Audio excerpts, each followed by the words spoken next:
Oh yeah, this podcast is kind of like rated explicit too. So if you drop an F-bomb, it's not a big deal. Ooh, fan-fucking-tastic. Yeah, exactly. I mean, I don't know what your particular preferences are on that, but just so you know, you don't have to hold back if you don't want to. So anyways, vocal training. Let's get it going. Oh yeah, I have to do this intro, right? I'm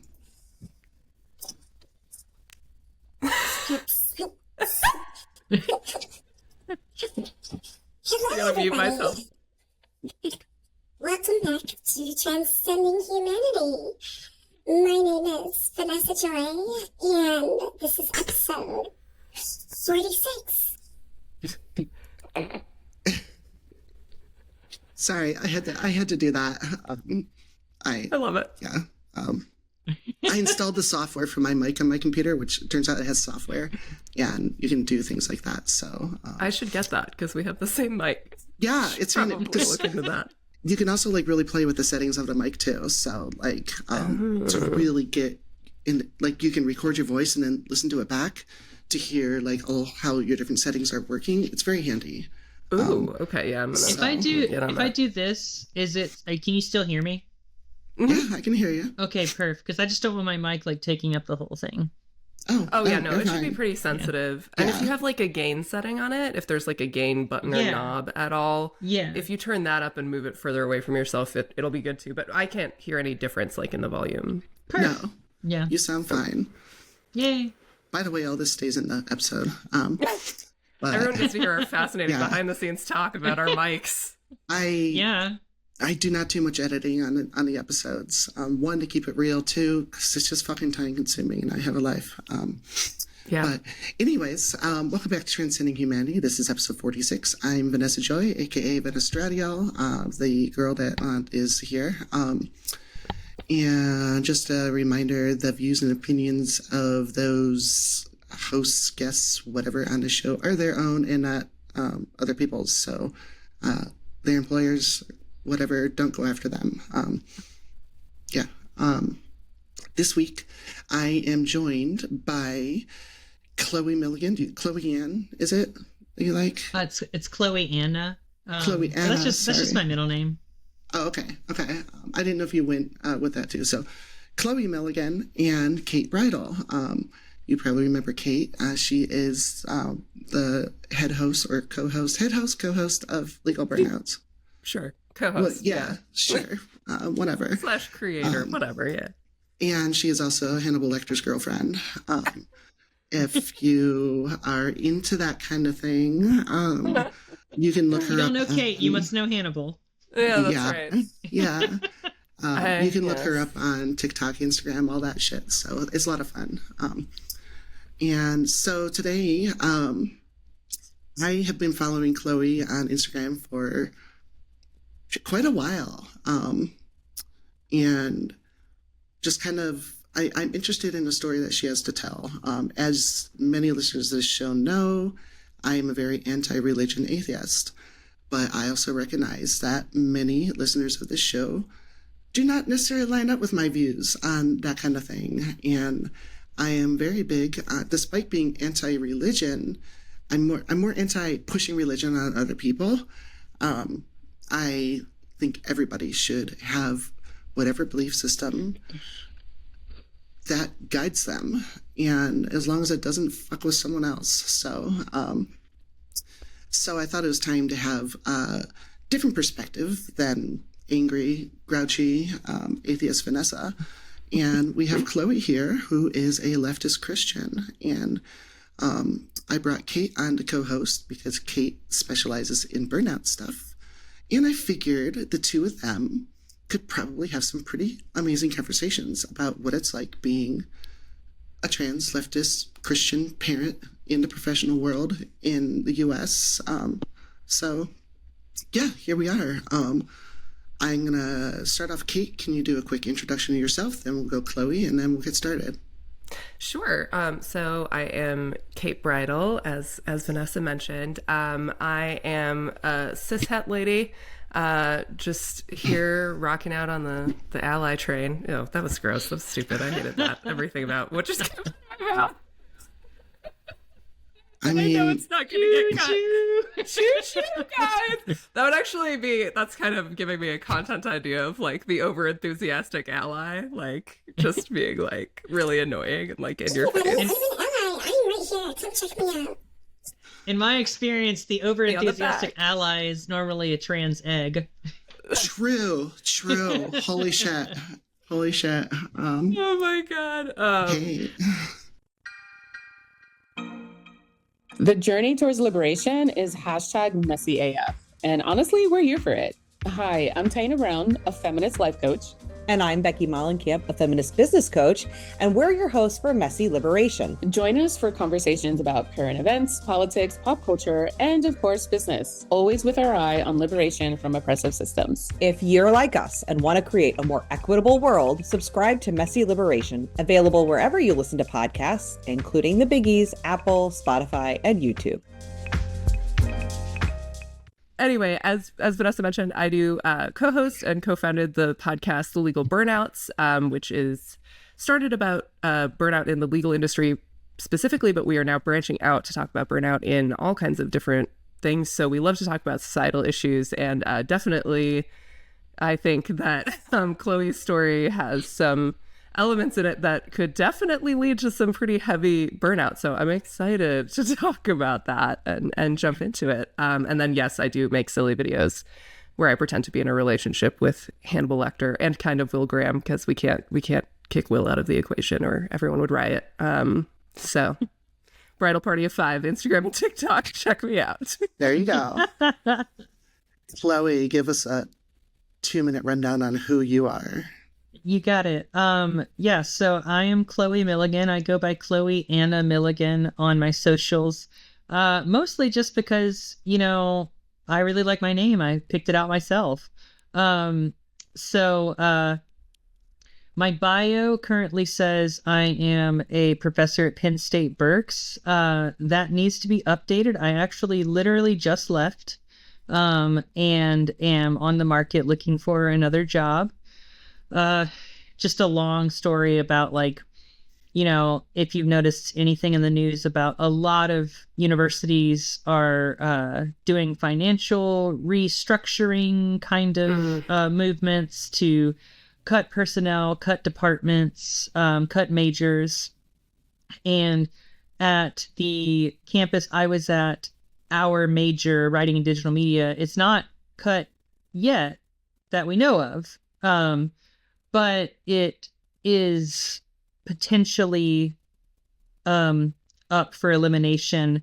And so Penn State, in working to solve their budgetary woes, offered a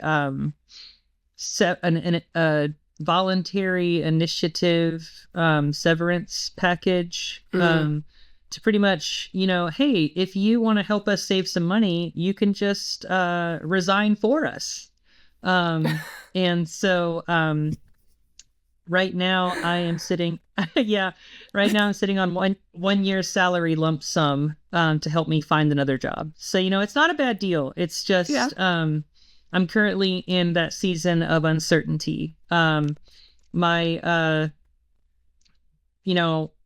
I am a college professor, though. Would consider myself one, still want to be one.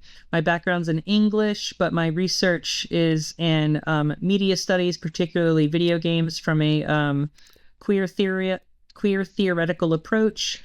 So 3 degrees in English. Nothing I do looks very much like English. Outside of that, I have a wife of 9 years and counting, a 5-year-old daughter. I've been out publicly since October of 21. Like my bio says, I am a leftist Christian. You throw trans and queer into the mix and it just feels like a whole grab bag of oxymorons. That's pretty epic. That's you and I actually came out publicly around the same time, because I came out in October of 21 as well. Oh, wow. How about it? Yeah, I started my medical transition on November 4th of 21. So, January 22. So we're like twinsies here. Wow, there you go. But also, I'm like, are we just going to talk about video games for like the next hour? Because I'm down to do that as well. I mean, scrap everything else. I know that that's really not the goal. But I could go for an hour. I think that we should dedicate some time to that because that's kind of fascinating. That's something I didn't know. So, a couple things of business I forgot to do because I always forget to shout out the Patreons or patrons. Shout out to our buddy bears, Andrea and Elena. Is it Elena? Hopefully Elena. I'm doing that right. And then we have our other patrons, Kenzie, Lucy, Lindsay, and Dana. Thank you all so much for your support. Everybody else, why are you not subscribing to this show? Mm-hmm. It's only like $5. And it would go a long way because the show cost me like $250 a month, really. Podcasting is expensive, y'all. People don't understand that at the people, and it is hard to make money at. That was something that I did not know when I started mine. I was like, well, I'm just going to make this into a job, right? No. So that's why I'm trying to hawk my goods. Antihistamines bag. Here's one in person. Branded on the back. Love it. To put all of your injectables for estrogen or testosterone or diabetes, whatever. I don't know buy someone diabetic would want antihistamines. And as before, last time you saw the t-shirt, I'm still waiting on the mug because USPS sucks. Think about some other things too. So merch shop, link in the description, yada, yada, yada. Buy some shit because some money goes to me. And I've perverted prices on everything. So anyways, so let's get started. Kate, you're the burnout expert. So let's go easy there. I've done a podcast about burnout for a year with a co-host who is a burnout expert. So I have absorbed some, but I got some experience in it, I guess. Yes. And lived experience. You're the burnout expert by proxy. Okay, great. So I'm going to kind of throw out some topics and then you two can just bounce back and forth on it. What do you think about that? All right. Kinky? Great. Okay, cool. It's funny. I'm gray sexual, but I talk horny all the time. But whatever. Anyways, so kind of opening up. Chloe, tell us about I might have to cut this part out because my brain just broke. Tell us about how, like, when you came out and like the complications and both good and bad things that might have happened on the level of your faith upon coming out, because I imagine that was kind of a big shocker moment to a lot of people. Yeah. So my story, I found out in some ways is not unique. I came out, I would say, to myself during the height of the pandemic. My normal routines and therefore normal coping mechanisms and distractions were all stripped away. And so it was just me and my thoughts. And so around the same time, I finally took the leap to start depression medication. And the way I describe it is it felt like I had a jigsaw puzzle without the picture. And medication finally gave me the picture to start piecing things together.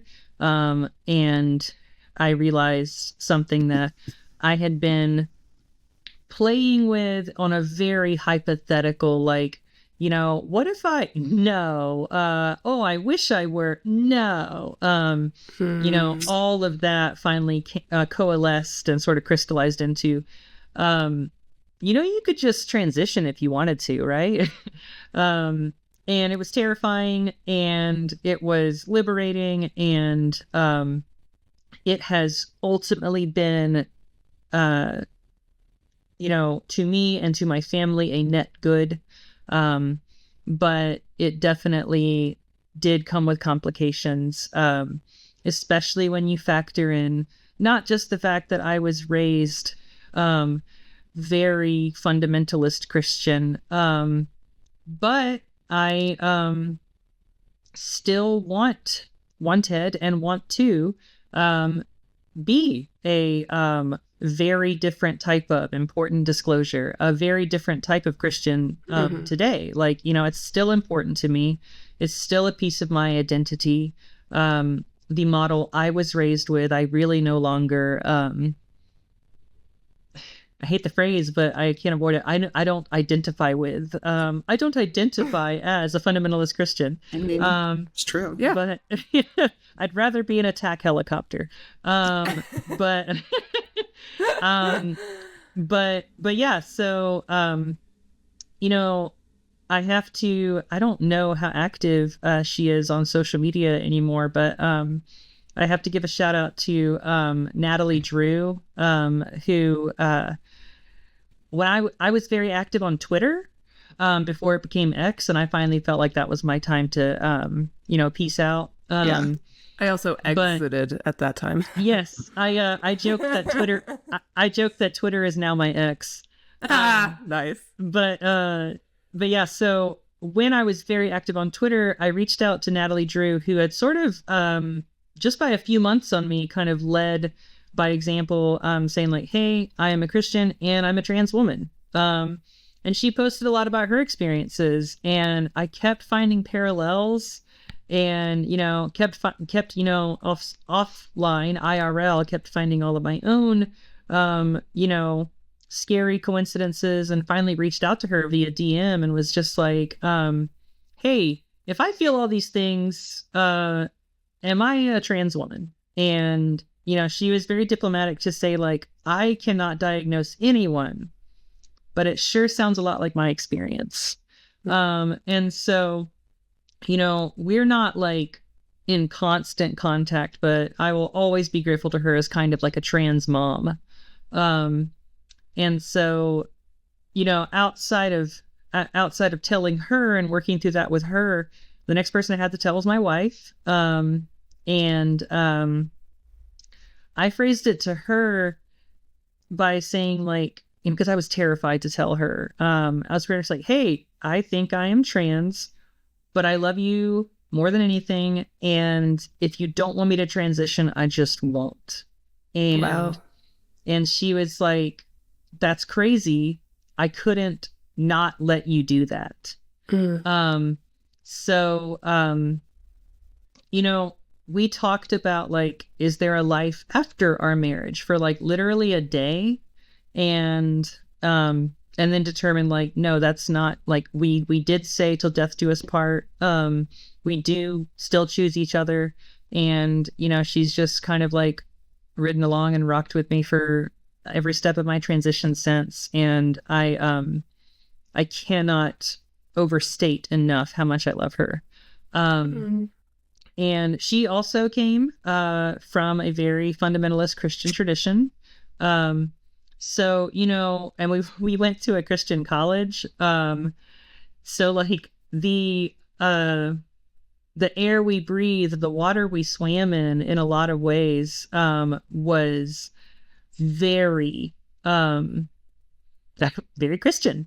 Okay. Of course, the complication there is, you know, and you know, for our benefit, I would say, is it's not like we were coming straight from you know, like MAGA fundamentalism to like leftist, you know, afterlife paradise or something.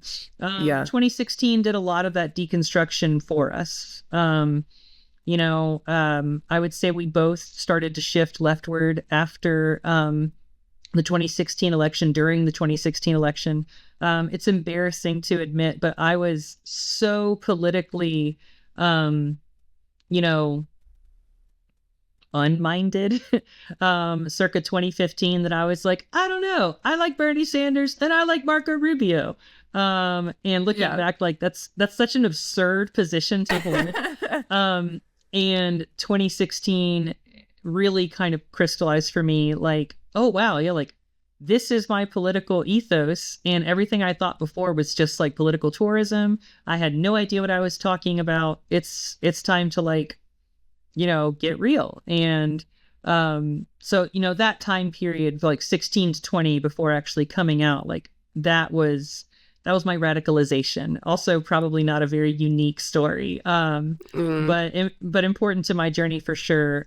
So, we'd done a lot of the disappointing our parents work already in coming out as more democratic than progressive. Then I'm more so likely than Ashley, my wife, to say like straight up leftist. But it's definitely where we would found ourselves, and where we consider ourselves on the political spectrum now. So I'm gonna jump out because I feel like I've been talking for a little while. But yeah, so that's just the beginning part of like raised very religious, started to do the deconstruction work from like 2016 onward. And then came out as trans, and it just all got even more complicated. And so when you answered this a little bit already, but were you and your wife both still like very fundamentalist by 2016, or had you already started edging away in any way, or was it like 2016 was the moment, and then did you find like a new church, or like what did you wind up doing around that? That's a really good question, and a helpful part for me to, I guess, kind of clarify. Like, my big moment was starting grad school. I started grad school when I was 22, fresh out of college. And at my Christian college, I was considered liberal. Okay. And like the bar there was so low. Like, don't get me wrong. But like I was considered liberal, and at I went to Clemson for my master's, and found out pretty quickly like, oh, there's a ton of shit I don't know. And so I would say that as far as identifying with my parents, and the tradition I was raised in, as identifying with that fundamentalist faith, I was straying from the fold as early as like, probably high school. But it was age 22 onwards that like all of the ways that I thought like, oh, I am very liberal and enlightened. Like I found out over those, from like 12 to 16, that was when I kind of started to figure out like, oh, I don't consider myself like fundamentalist in any way, but I also need to learn a lot more before I open my mouth again. And so in 2016, really kind of like rocketed that trajectory forward. Yeah. Yeah, that was a year.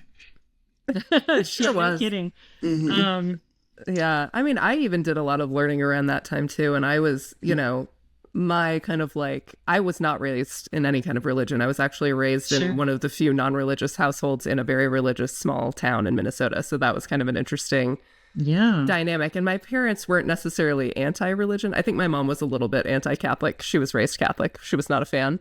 But she mainly in like the feminist aspects of it. And so I was raised in a super like Catholic Lutheran town. So I got like experiences, like I went to church with friends and stuff. So that was not what was kind of restraining me and like my liberalism. But, I'm white and I was raised in a small town and my dad was a cop. So I felt very safe around police all the time. Like there were a lot of issues that I was just completely ignorant about. And I had done some of that unlearning by 2016, and I was kind of in a like obnoxious phase of like allyship as far as like racial allyship of being, the over enthusiastic ally who also is like, but you teach me, right? Like it's not, like, it was bad. So I think that a lot of people like in 2016, it just kind of opened their eyes. And I wasn't really surprised by Trump because honestly, I grew up around a lot of the people that I was like, oh, I know exactly who's voting for this dude. Like, I wish it had shocked me a little more. I knew I had friends who were very, very shocked by it, and I wasn't on that element. But just the learning that I did, and I was also in law school at the time, and so I was doing a lot of learning about the criminal justice system, and a lot of unlearning about things that I thought about, how stuff worked. So I think 2016 was a transformative time for a lot of people. And a lot of people, especially like me, who, had been existing in a lot of privilege and just not forced to look at a lot of the problems that were going on. So I feel it's the news from Lake Wobegon, where all the women are strong, the men are good looking, and the children who are above average. Fantastic Minnesota reference. Yeah. When you said Lutherans, Catholics, Minnesota, small town, I'm like, where the fuck is Garrison Keillor? Anyway, sorry. Oh yeah, I had to step in. My dad used to listen to some Garrison Keillor. Me too. Heavy rotation. Yeah. He's canceled now, right? Yeah. Oh, is he? Oh, what do you do? Sex I think shit. it was the Me Too. Yeah. Oh, yeah, that figures. I got a lot of them. Good. That one upset me too, because I grew up with Garrison Keillor. I grew up listening to Bill Cosby too. So. Yep. I know. The Onion was really mean during Me Too, and one day they put up a headline that was like Tom Hanks accused, and I was like, come on, and I clicked on it, and it was like of being the nicest guy in Hollywood, and I was like, you motherfuckers, how dare you try? I'm actually more of a Colin Hanks fan, but that would have been traumatizing. Absolutely. Ooh, hot take. Thank you. See, it's funny when you talk about like, the Catholic Lutheran variety. Like when I tell you, and again, like I just feel like I need to do all that like sort of disclaimer work. Like this is how I was raised, but this is what I thought. And I'm not saying it was great, but at least it wasn't that. When I was in 8th grade, I dated this I guess like Hot Topic poster girl, basically. Because let's be real, every guy who is of a sort of like milquetoast preppy variety, who has a real, which was me, who has a real like hankering for goth emo bad girls. It was really just my way of being like, I wish I were a goth emo bad girl. And so, but anyway, and I started a little further. Exactly. But I started dating her, and I mean, y'all, like, it was so important to me that like, hey, are you Christian? And she was like, I was raised Catholic, and I was like, okay, because that's the only way we can date is that you're a Christian. Mm-hmm. Which again, just like it's so embarrassing to look back on that time period. I was like, I think that's very common. Yeah. But when I tell you, I came back to my dad with it and was like, yeah, I'm dating this girl. Her name is Sarah. Da-na-na-na-na. And he goes, is she Christian? And I said, yeah, she's Catholic. And he goes, that's not Christian. Ooh. Yeah. It's because there's a very fervent, I don't know if I'd say minority, contingent of evangelicals who think that Catholics aren't even Christians. And so, which, again, like to most sane people, when you consider that the Roman Catholic Church represents like the majority of Christianity in the whole world, right? That sounds bonkers. But that's how I was raised. And I was like, but even then in terms of like knowing what I was raised to believe versus what I was coming to believe myself, I was like, that's crazy, Dad. So, again, like the bars on the floor, these aren't exactly like, super impressive bona fides, but that was the flavor of evangelicalism that I was raised in. Very fundamentalist, the denomination I was raised in was called Pentecostal Holiness. Standards real high. Sounds for intense. A very, yeah. Yeah. And so are your parents still fully in it? Like, are they still fundamentalist, or have they how has that relationship been affected by A, moving more leftward, and B, coming out? Yeah, very much still in it. And I think it just depends on like how they parse that out for themselves in terms of like relating to me as their child. My mom told me when I came out, first thing she said was, we love you and you will always be our child. And that right there was already kind of the first move where it's like, oh, she didn't say son. But then the next sentence was like, but we will never agree on this politically or religiously, and so it's better if we just never talk about it. Which is a huge chunk of my entire self that we just don't get to talk about. Wow. But it's interesting. She does things to this day that actually just really impress me. In terms of I keep saying the bars on the floor, but she worked hard to call me Chloe. She corrects herself when she misgenders me. That's amazing. She when we were kids, one of her best friends made our whole family personalized, embroidered Christmas stockings with our names sewed into them. Oh yeah. And when I came out, my mom sewed a name badge over the old name that says Chloe. That's sweet, right? Yeah.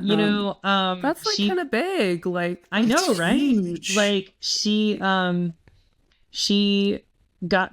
my sister bond over Celtic jewelry. And my first Christmas being out, she got me the Celtic knot necklace. And so she's doing the tiny steps that show me that she, at the very least, she's trying and she loves me and she wants to show me love as who I am. My dad is a different story. He does not he does not use my correct name or correct pronouns. He is creative about it though, because the way he makes sure not to directly dead name me or offend me, so to speak, he just doesn't refer to me at all. So he'll tell my brother yeah, dead name was just saying, but he won't say, hey, dead name. He just doesn't refer to me at all. So if I approach him, we'll talk. If I hug him, we'll hug. But we were literally just on a family vacation, and we were at a restaurant where my wife ended up being sat a couple of seats down from me because we have some very eager nieces who love to see their cool aunts. Oh, yeah. And so she was sitting closer to my dad than I was, and so I couldn't hear him. And he was saying, dead name, he, him. And my wife said Chloe, she, her, and was correcting him. And he said, I don't care about that stuff. Apparently he does. And so, but if you don't care, then how hard is it to just do it? Exactly. And, and my best friend, since ninth grade, I was telling her about that, and she was like, oh, then you just don't care about your child then. If you don't care about that stuff, that stuff is her. Yeah. And so I don't know what kind of conversations my parents have behind closed doors about me and what name they use, but my mom does in her small way, she does the work. And my dad doesn't try at all. And our relationship has pretty much it's pretty much atrophied beyond anything, surface level performative. Yeah. It sounds like your mom actually is she's probably fighting this huge internal battle too, between the dogma that she's been programmed with for so long and the reality of trans people exist. And it's not a choice. We're here. And it sounds like she's unpacking that. But it has to be very, very, very hard because it's like an existential battle within herself. But I'm proud of her for that. I know, right? It might not sound huge, but it really is. And it shows that people can change. So yeah, I was getting goosebumps when you're telling me those stories. Yeah. I mean, it's the kind of thing where like I want more from my parents. In the ways that a lot of people want more from their parents, especially when you add in the religious trauma upbringing aspect. But I recognize what my mom is doing, and it's something that I work hard not to take for granted, because I see her doing more than she ever has to, because my dad just doesn't do anything. And feel free to say, I don't want to answer this if it's, but how about with your wife's parents? Like, have things been affected with that relationship there? And if you don't want to answer, feel free to say no, because I know it's not your... That's okay. Yeah, that's okay. That's a complicated situation just because my wife is an only child. And so my parents are pretty, even outside of all of this complicated stuff, even if I was the poster child for everything perfect they ever wanted to see in their child, my parents are just pretty emotionally withholding. They're not the type to reach out. They kind of expect like, well, I raised you, you call me, and, which is the flavor of boomer that like, people regularly make fun of on TikTok. So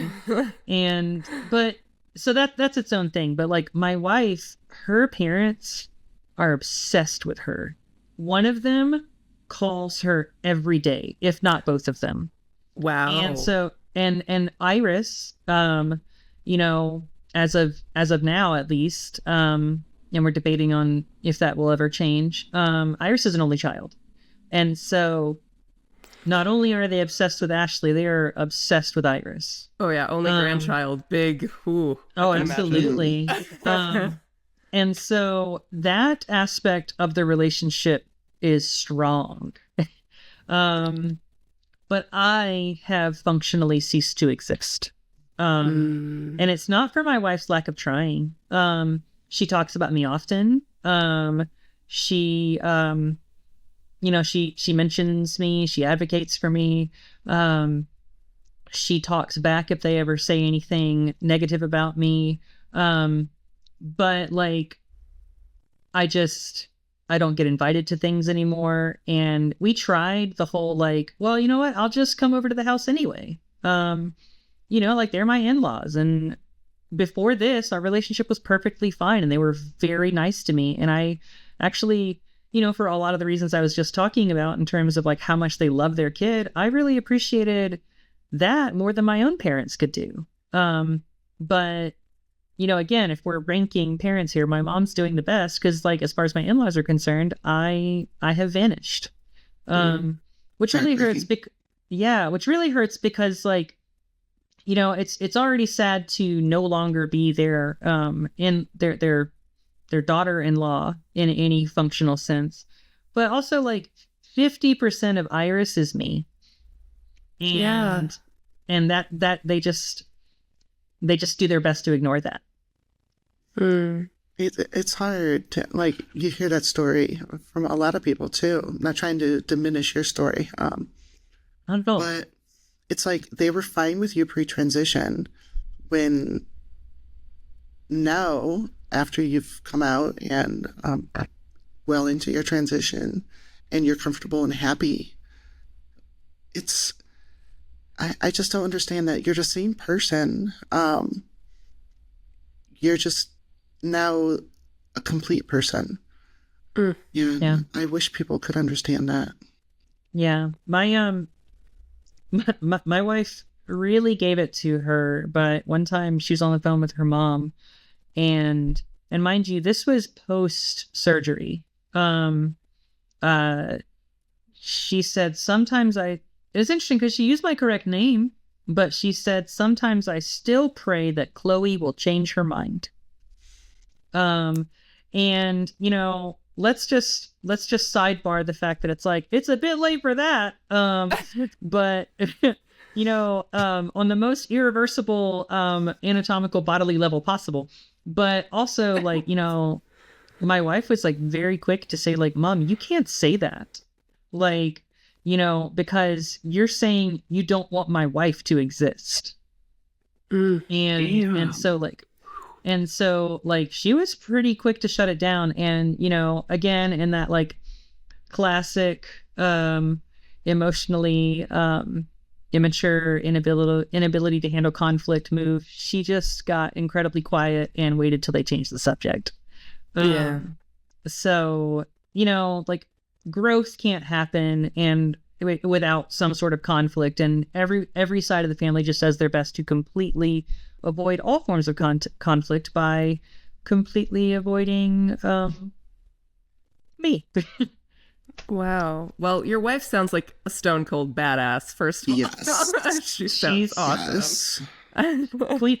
Queen of my heart in so many ways. And I'm really interested to hear a little more about like what that was like for the two of you when you came out, because I mean it sounds like she was amazing and extremely supportive, but I imagine that was also, she had a lot of stuff of her own to kind of figure out and deal with as well. I mean, did she consider herself straight before you came out? And like what is her so like what was that like for the two of you and for her? Right. She had a bit of a it's an unavoidable pun, transition herself in that whole journey, because like first she like cried for a whole day, you know, just like absolute like bucketing tears, and it's tough because like it's that situation where like you can't be like, oh baby, don't cry, like of course you should, like of course you should cry, this makes total sense. And there's nothing I could do about it. And, you know, she had a really hard time with it for the first few days. And then I think to her detriment, she kind of, you know, she's aware of the, you know, the ally train, choo choo. I'm so glad she started this. Like she knew the social script to a degree where she was like, okay, you know, splash your face with cold water. I have to be the most supportive wife that ever supported. And she did. Like she helped me shave my legs. She like, you know, taught me how to it's a learning curve. I still fuck it up way too often, to be honest. Speaking of curves, those damn knees. For me, it's my ankle. Every time there's a spot on my ankle bone that I cut so many times, and it, for whatever reason, there must be like a vein or something there, because it does not stop bleeding. It's so annoying. God. Yeah, I think the best description I ever heard of shaving your face, like, you know, shaving your face when describing that to someone who doesn't have to do it, it says, imagine if your legs were just all knee. That's how it feels to shave your face. Yeah. But anyway, she, you know, she taught me how to put my hair up. She bought me my first outfits. You know, she was doing all the right things, but then like, around small stuff in conversations, like she would just absolutely break down because she was not confronting like, oh, actually this is incredibly hard for me. And so, you know, I was already seeing outside of like my gender affirming care team, like I was seeing a therapist who specialized in transition and transitional issues, and she had been in therapy on and off herself for different reasons, but she found a LGBTQ focused therapist to work on her side of things. We went into marriage counseling to work on the specific aspect of like me transitioning and our marriage transitioning. And it's tough because like she's not nearly as plugged in to like extremely online spaces as I am, and honestly, good for her sometimes. Right. Yeah. But you know, I see so much discourse around like, you know, cis people aren't allowed to say like that they're mourning a loss, you know, because you should be celebrating this, like the person who they're becoming. And it's like, and I think on paper that sounds like the correct response to be the best ally possible, but it's so much messier than that, and it's so much more complicated than that. And so like, not only did I have to like kind of allow her, Ashley had to allow herself to mourn the loss of her husband. And you know, she said like, it feels like you're dying. And, you know, it's kind of, it's hard to hear that, but it's also like, it would have been so damaging and put us so much farther back if I had said, you can't say that. Like, you know, like that's not how you're supposed to feel, because that's not how feelings work.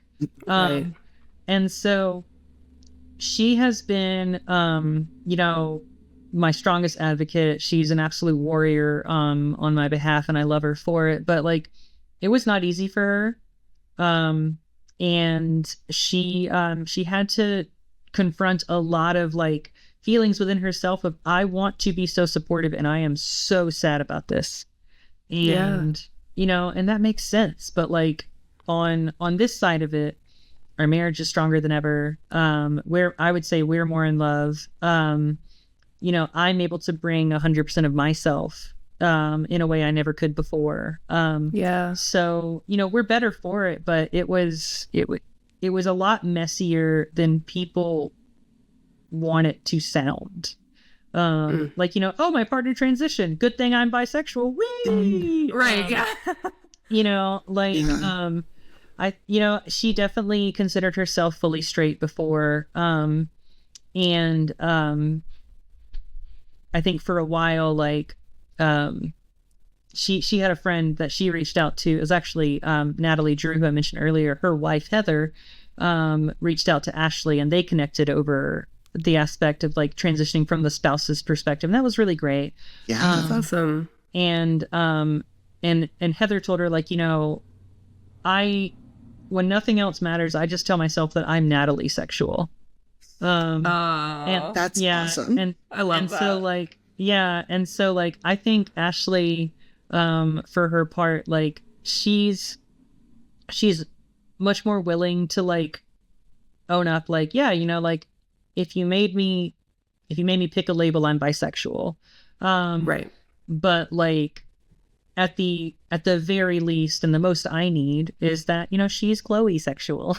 I love that. Yeah. Well, and it's all a spectrum. Like, I'm a firm believer in that, that, you know, no one lands necessarily solidly on, you know, one spot.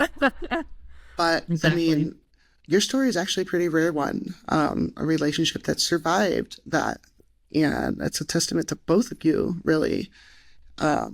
She fell in love with the person, and but she obviously had to do a whole lot of unpacking, and it's amazing that she did. And I mean, it's wonderful to see that your family is, you know, still a cohesive unit, and can be parents. I had a question that. So I imagine you probably had to find a new church. Yeah. Oh yeah, I had that question too. Yeah, I'm curious. How did that go, and what advice do you have for other people to help find a more accepting place of worship? Great question. So that's an interesting, because I can't answer any question quickly. That's an interesting question to me, because like we were attending before I came out, a church in the Vineyard denomination, which was kind of like, it's pretty evangelical by tradition, but they did a really good job of branding themselves as like, yeah, we're like evangelicals, but we're really hippie about it. And when you pair that with the mega church, kind of mentality of like, as long as we don't talk about any serious issues, which force us to clarify our position, everybody's welcome. Jesus loves you. Don't worry about that. Let's get coffee sometime.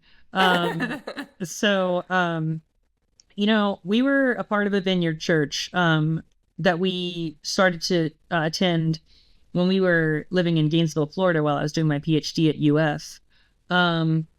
And that church was, again, it was pretty like centrist leaning left. I didn't realize until, because we had queer people attending church with us. I didn't even realize that the Vineyard was not an affirming denomination until like 3 years after going there.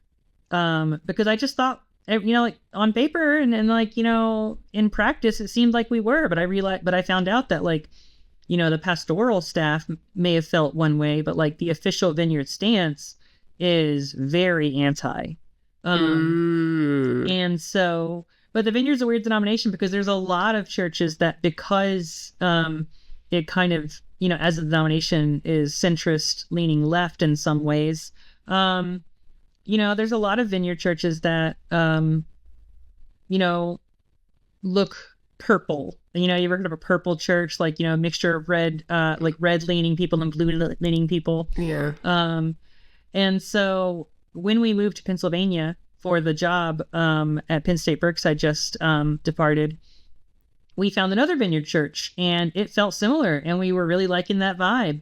But then I started to kind of pick up on that undercurrent of like, this place is a lot more conservative than the Vineyard we were attending in Gainesville. And I don't know how comfortable I am with that. Especially like during the 2020 election and also just like the absolute cultural seismic shift brought on by the murder of George Floyd. I really did not like the way that the church handled the murder of George Floyd from the pulpit. I really did not like the way it handled both sidesism with Democrats are just as bad. And it's like, look, I understand that it's a corrupt two-party system and there's a lot of complicated conversations we can have about that. Oh, yeah. You don't get to say that, the people on one side who have stances you disagree with are the same as the people who are like, what if fascism? Trying to overthrow our government. Exactly. Example. Right? Yeah. Yeah. It's like, but they're both just as bad. Another conversation, but oh my goodness. Yeah. One involves a lot more like putting people's lives at risk than the other. And sometimes in a lot of ways. Absolutely. Democrats do their fair share of that in some ways as well, but yeah. So true. But I was very close. We were both very close with the pastor and his wife. They were both mid-30s, like we are/were.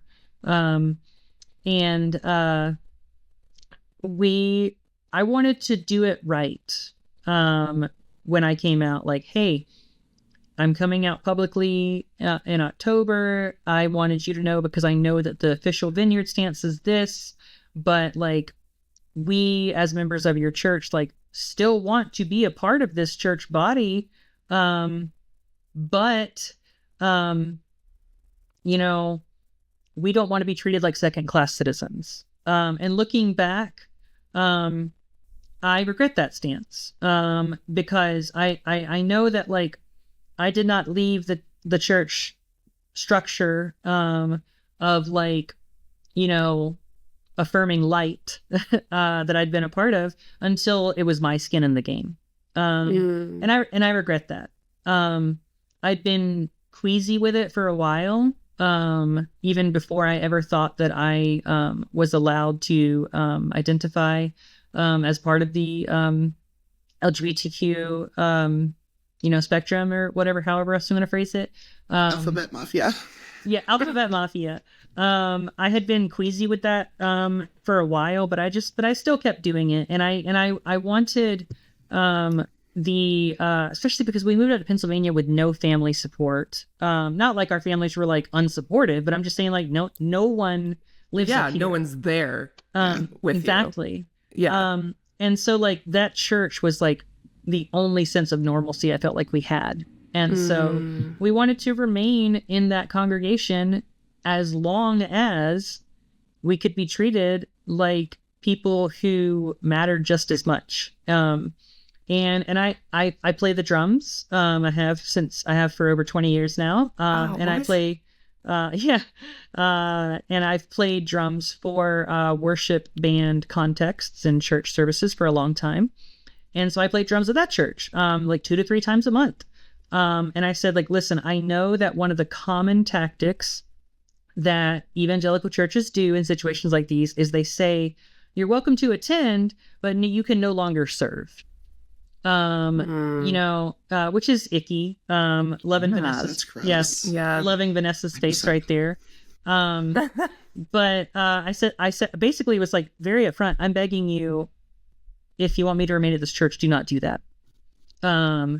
And they had said, what felt like all the right things up to that point. Like, we'd been praying that like, we'd find another drummer because like we were like doing without for a while, like, and here you guys are, it's so great. And then like, it's like, do you really need me that much if like I'm immediately expendable? Because what ended up happening, and you could dedicate another hour just to this. What ended up happening was the pastor and his wife took us out for drinks and appetizers at a local restaurant pub that we really enjoyed. Got us beers. We shared an appetizer, and they just were like, tell us how it's been going, telling your family, tell us how you're doing. And we were saying like, yeah, this journey is pretty painful so far. Like parents are acting like this, families this, like we're struggling with this. And they just kept saying like, that sounds so hard. I have so much compassion for you in this situation. And then the pastor's wife had to go to the bathroom, obviously it's a girls' trip. We, the three of us get back to the table, and immediately the vibe shifts. And the pastor says, I imagine you want to know what we've decided on, the situation here at hand. Like I can't remember how they phrased it. But like, I imagine you want to know what's going on, because when we told them, they said like, thank you for bringing this to us. We're going to prayerfully consider this for a little while before we like make a decision. And like they said pretty much verbatim, you are welcome to keep attending, but you are no longer allowed to serve in any sort of leadership capacity. And I knew that would happen, and I begged them not to do that, and it still happened. And so like, it was especially insulting to Ashley because she worked in the children's church ministry. Like she has her degree in early childhood education. And they were like, you can't work with the kids anymore. And she was like, you can't tell me that I'm not allowed to work with children because I know what you're implying. And so like, y'all, it was so uncomfortable. They said like, we prayed about it and we considered like, what would it look like for us to do this? And what would it look like for them to do this? And like, we have to stick by our convictions and, make this decision. And when they did that, and when like we began to react to it, they started crying. So they started crying, and they're like, because we're like, yeah, we're going to leave. And they're like, we imagined you would say that, and we're so sorry to hear it. And like, so they're crying.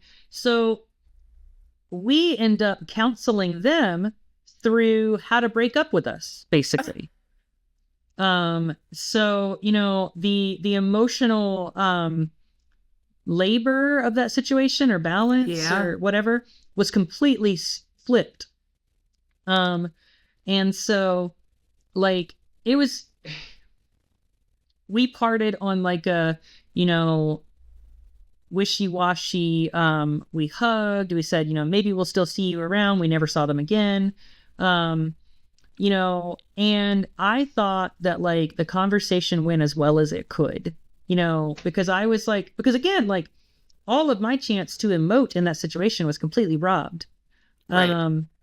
Because we were taking care of them. And so, you know, Ashley was like, are you sure you're okay? And I was like, yeah, I think I am. Are you sure you're okay? And then the next morning, you know, at this time, Iris was not even 3.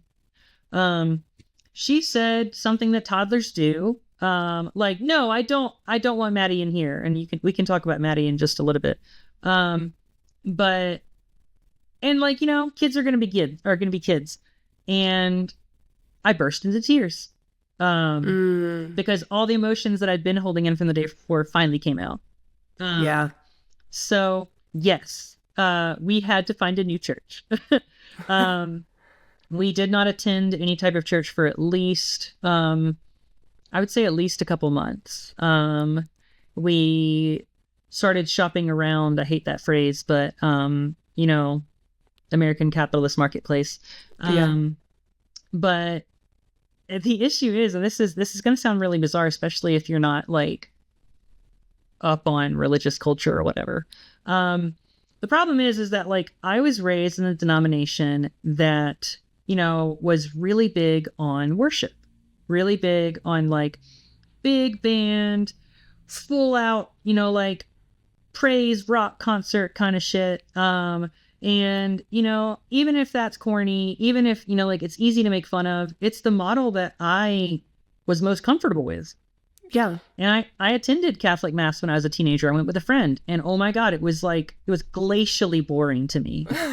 And yeah, so like, and you have to know all the stuff. You have to know what to say back. And then they changed it. I know John Mulaney did a bit about this, but like I went to a friend's Catholic wedding like a few years ago and I was in the bridal party. And I was like, well, I've got this. I used to go all the time. And the first thing they said was something like, peace be with you. And I was like, and also with, wait, what? That changed. It's with your spirit now or something. And I was just like, crap, they changed it on me. And so I literally had like the bridesmaid next to me, like pulling on my arm and like making me sit down and stand up at like the right times. They swapped it all up. Anyway, sorry. Oh my God, I love it. But yeah, so like, we tried, I don't know if y'all know, but there's a denomination called the Ecumenical Catholic Communion, which is actually Catholicism, but they're fully affirming. So it's Catholicism. Wow. Is Colonel Click in charge? Or? Exactly. The Buddy Christ. Yeah. Love that reference. And so we tried going there and it was weird and boring for us. We tried United Church of Christ, and I love the theology of the United Church of Christ. It was weird and boring for us. We tried a Presbyterian church. It was weird and boring for us. And so like it's an unfortunate truism that like the more like hip and rockin' the atmosphere is, usually the shittier the theology is. And that so we happened to find a church in our area that had actually just recently, it was not a denominational church. They had just recently made the decision to become fully affirming and over half the congregation left. But they stayed strong.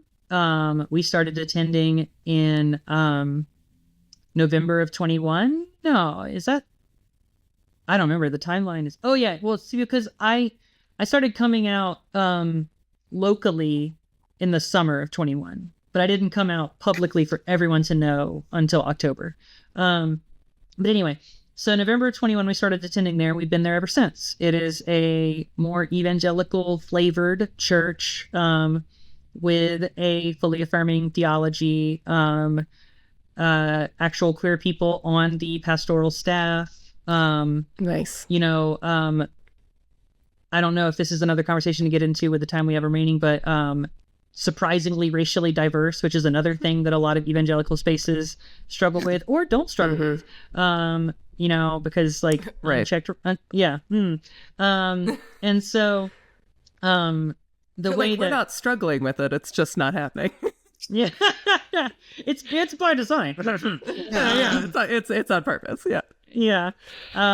But a friend of mine at the church, she was also a trans woman, she calls it our unicorn church. Because, it has the kind of like vibe that I was raised to be comfortable with, and the theology that makes me feel like I actually belong.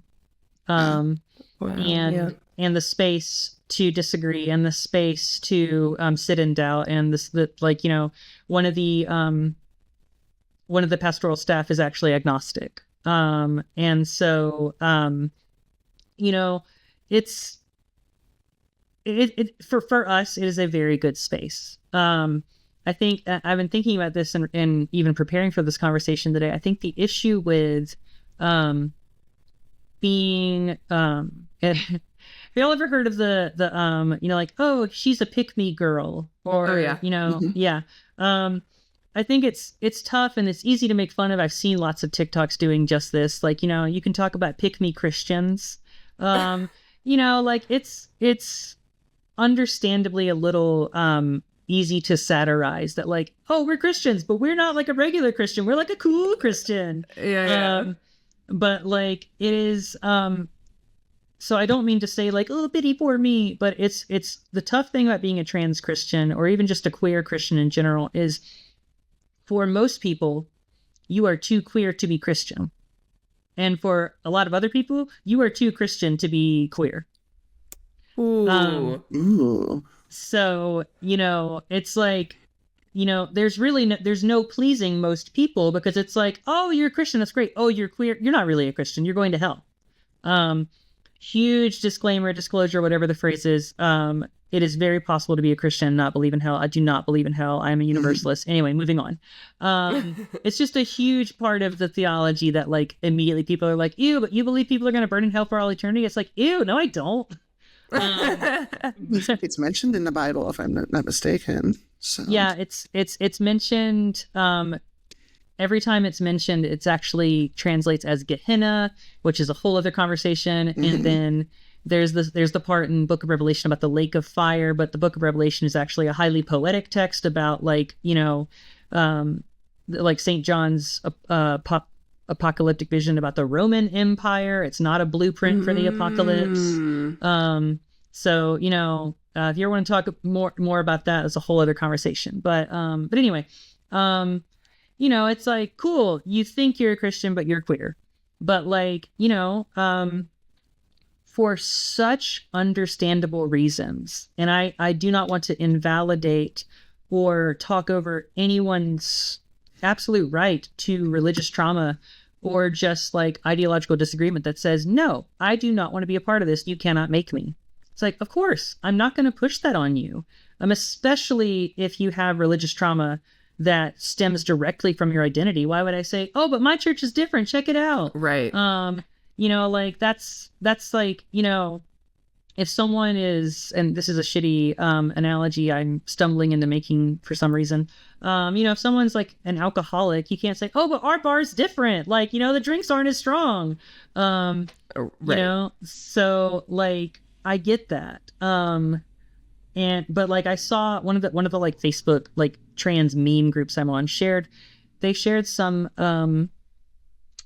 is a screenshot of a tweet about like what like God's purpose with trans people, and someone just shared this and said, like, I think this is a really beautiful thought, and the comments got so negative so fast. Like, I think that very quickly, like, I don't think that any concept of God deserves any sort of brownie points because, for seeing trans people differently because, religion has done this and religion has done this and religion has done this and et cetera, et cetera, et cetera. And these are all things that I can't really say like, no, but like, it's also so much messier and so much more complex than, saying like, this thing's bad and you're bad for liking it, I guess. I don't know. It's really thorny. And it sort of feels like a lose-lose to advocate for it in some ways.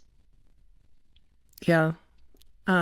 I do have one more question, but Vanessa, I don't want to monopolize because this is your show, and I've asked. No, you're fine. Chloe has to go in like 5 minutes, though. I know, and I feel like I haven't gotten any. I can push it a little longer. You can push it a little. Okay. Yeah, I just like this week though. So. Yeah. I was just like, I haven't really brought in any burnout talk. That's the reason that Vanessa brought me. Yeah. Sorry, it's because I can't shut up. No, it's okay. Amazing. No, it's been a fantastic conversation. I don't think anyone's really upset about the lack of burnout talk.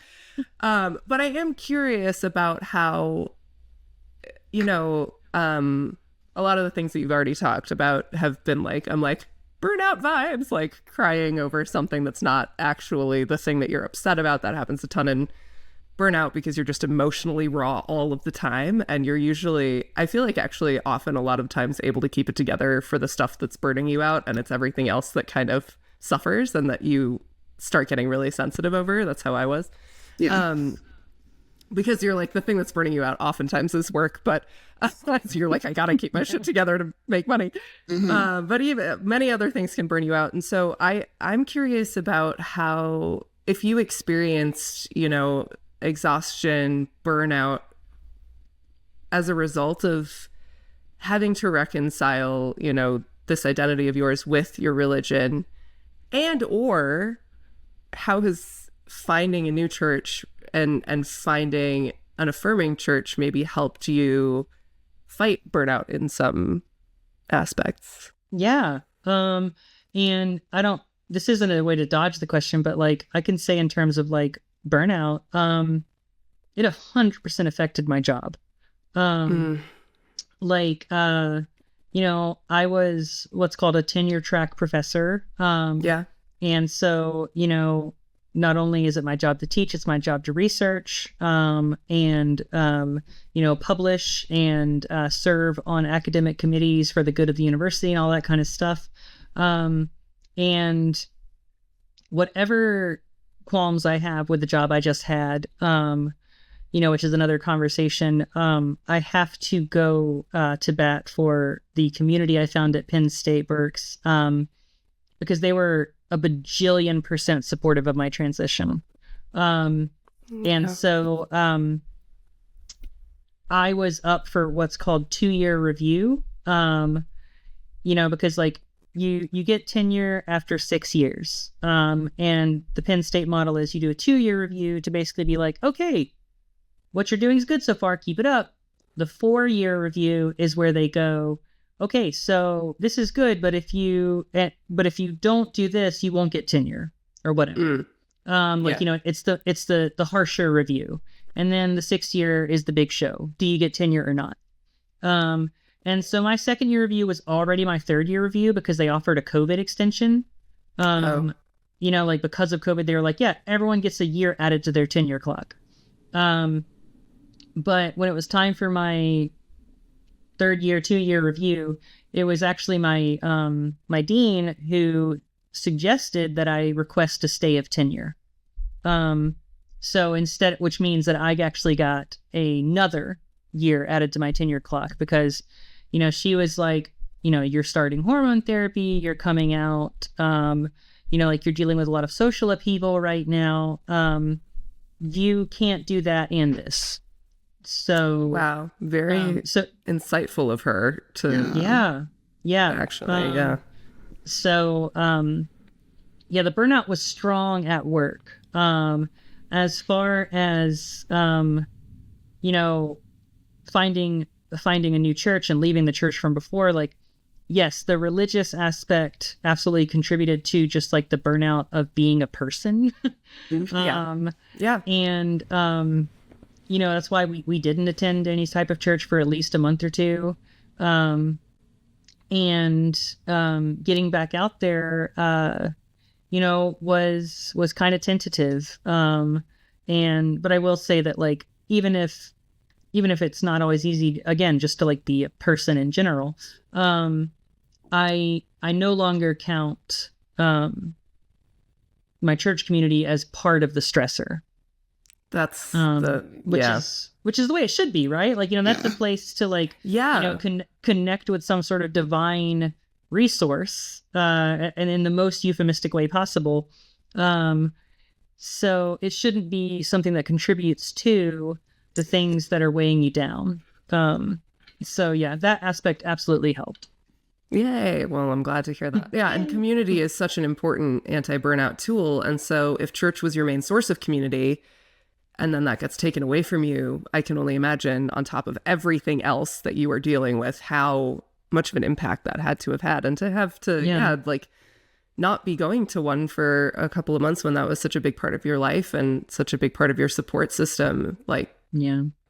I mean, I can tell you this, like, you know, off topic, but on maybe, I was just talking with one of my best friends from grad school about this, like, you know, when you're an academic, it's not the kind of job, like, and people misunderstand this all the time. Like, you know, they'll say like, oh, well, you know, like I'm from Georgia, from around the area in Athens where UGA is. You know, my parents at the time were like, you know, you just go down to UGA and you knock on their door and you don't take no for an answer.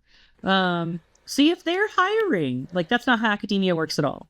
No, academia. I have friends who are in it and military spouse friends who their career was over because they had to move for military. Yeah. I mean, like, it's so difficult. Yeah, absolutely. I've explained it to someone recently. It's like an NFL draft if they didn't want you. Like, you know, because you don't get to take the job down the street. You have to, you know, like the quarterback up for grabs or whatever like that. He might go to Cincinnati or he might go to Washington State. But those teams are fighting for him. Like, we want you. In academia, it's like you might go to Cincinnati, you might go to Washington State. Neither of those schools have any guarantee to hire you or even email you back letting you know you didn't get the job. Yeah. And so, you know, that's painful on a whole level. So, you know, again, that's why we moved up to Pennsylvania. But the point I'm making is that, like, I saw a friend, you know, one of those you meet at conferences and then you talk on. Then you connect on social media forever. And she was like, how did you know, like academics, how did you find community after you moved? Because I'm very lonely, you know, stuff like that.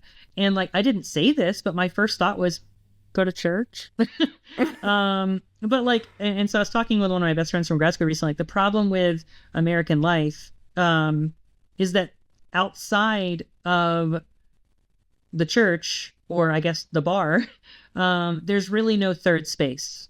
You know, there's the home, there's the job, but as far as community, there's church and there's, you know, I guess nightlife. Yeah. And so that's a good point.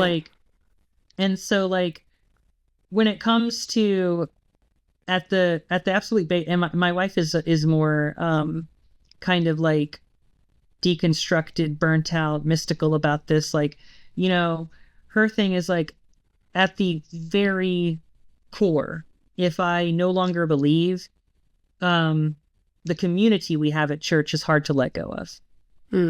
But, you know, it's very different when it's like, you know, that church we were at before, I can't be like, oh, but I couldn't let go of this community that thinks I'm going to hell. Like, that's different. You know what I mean? Yeah. Yeah.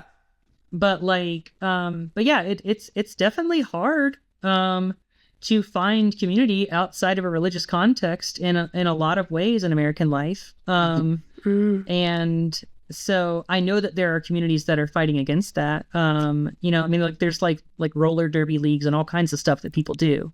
And I don't mean to minimize that. But I think even by just randomly mentioning roller derby league, maybe that sounds like I'm minimizing it, but I don't mean to. Yeah, it's just I love roller derby. Man. I would just never trust myself to not die at roller derby, but absolutely die. Much less likely to die at church, I guess. But you know, it's a community that even if I completely abandon religious belief, at this stage in my life, you know, some of those people at our church are closer to us than our family. And, you know, and when our family is like, when are you moving back? It's kind of like, well, why would we? Like, we have chosen family here that is more meaningful than your wishy-washy milk, like, you know, support is really going to offer us. Damn, this was... This was a good episode. Yay! Kate and Chloe, thank you so much. Chloe, you need to make your own fucking podcast. Seriously. We did such a good job of selling how much fun and how inexpensive it is and how unstressed we are about ours. Definitely start one. It's time consuming and costly. You should do it too. You should do it. Girl, you have so much to say. You've got the time. You know? I do. I have the time. Or write a book about it too. Like this is I have a feeling that a lot of people are going to be impacted by this. So thank you. Thank you so much for being here, Kate. Thank you so much for co-hosting.